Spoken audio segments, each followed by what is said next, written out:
ഒരു ദിവസം മിങ്കു കൊക്ക് ഈ കാട്ടിൽ വന്നു. എന്ത് വൃത്തിയില്ലാത്ത കാടായത്.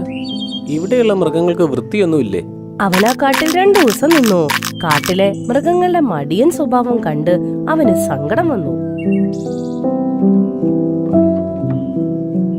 കൊക്ക് നേരെ രാജാവായ ഷേർഖാന്റെ അടുത്ത് പോയി. എന്നിട്ട് എല്ലാ കാര്യങ്ങളും പറഞ്ഞു. നീ എന്താണ് പറഞ്ഞു വരുന്നത് കൊക്കെ? ഞാൻ എല്ലാവരുടെ അടുത്ത് ചെന്ന് ഇത് പറയാനോ? മടി മാറ്റിയിട്ട് കഷ്ടപ്പെടാൻ പറയാനോ? പിന്നെ കാട് വൃത്തിയാക്കാൻ പറയണോ? പക്ഷേ ഞാൻ എല്ലാ മൃഗങ്ങളുടെയും വീട്ടിലേക്ക് ചെന്ന് ഇത് പറയണമെങ്കിൽ ഞാൻ ഒരുപാട് കഷ്ടപ്പെടേണ്ടി വരും. ഞാൻ വളരെ ക്ഷീണിതനായിരിക്കും. എനിക്ക് ചിന്തിക്കാൻ കുറച്ച് സമയം താ. കുറച്ച് സമയമല്ലേ? ശരി, അങ്ങ് ഒരു ദിവസത്തെ സമയം എടുത്തോളൂ. എന്നിട്ട് നാളെ രാത്രിയോടെ തന്നെ ഈ ജോലി നമുക്ക് തുടങ്ങണം. എന്തു ഒരു ദിവസവും? കുറഞ്ഞത് 2-3 വർഷത്തെ സമയമെങ്കിലും താ സഹോദര.